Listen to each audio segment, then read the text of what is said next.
Today's Kingstonist news is brought to you by Kingston Community Credit Union, Kingston's only local credit union serving Kingstonians for over 65 years. KCCU, your community, your credit union. I'm Sarah Burtch with Kingstonist News, and here are your top headlines today, May 1st, 2025. In a recent court proceeding, details emerged about the October 2022 murder at the Collins Bay Legion.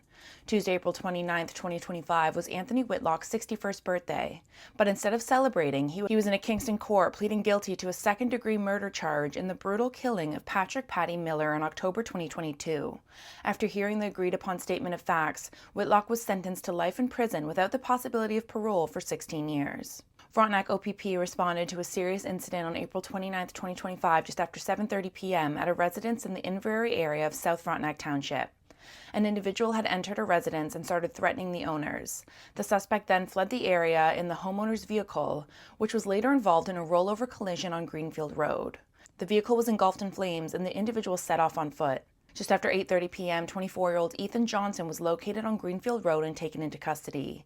He had sustained serious but non-life-threatening injuries from the collision. Two youths found themselves dealing with two different types of police after attempting to break into a structure alongside the railway tracks at the Pine Grove Road rail crossing. Investigation revealed damage and vandalism inside the building. As a result, one of the youths received a warning while the other was charged. Police did not say what the youth was charged with nor the ages of the youths.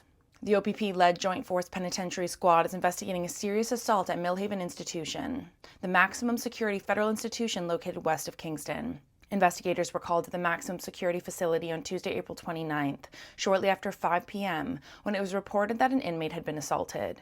A 36-year-old male was transported to hospital for treatment of non-life-threatening injuries. The Rotary Club of Kingston has announced the recipients of the 2025 Community Service Awards. Lisa Cassidy, Aaron Holmberg, Monica Lapien, Sam McLeod, Silvio Roy, and Michelle Schwartz were recognized during a special presentation on Friday, April 25th in the Frontenac Room at the Travelodge. Ontario is investing $149,550 through the 2025 Experience Ontario program to support 4 festivals and events in Bancroft, Thurlow, and Bath. This is part of a nearly $20 million investment in festivals and events across Ontario to help organizers expand programming and draw in visitors. The funding will go towards the Bancroft Rockhound Jamboree, the Endless Summer Long Drive Championship, the Just Imagine 2025 season in Bancroft at the Tweed & Company Theatre, and Back to the Farm 2025 at McKinnon Brothers. For more on these stories and other local news, visit kingstonist.com. Use my code SarahB2025 for 10% off.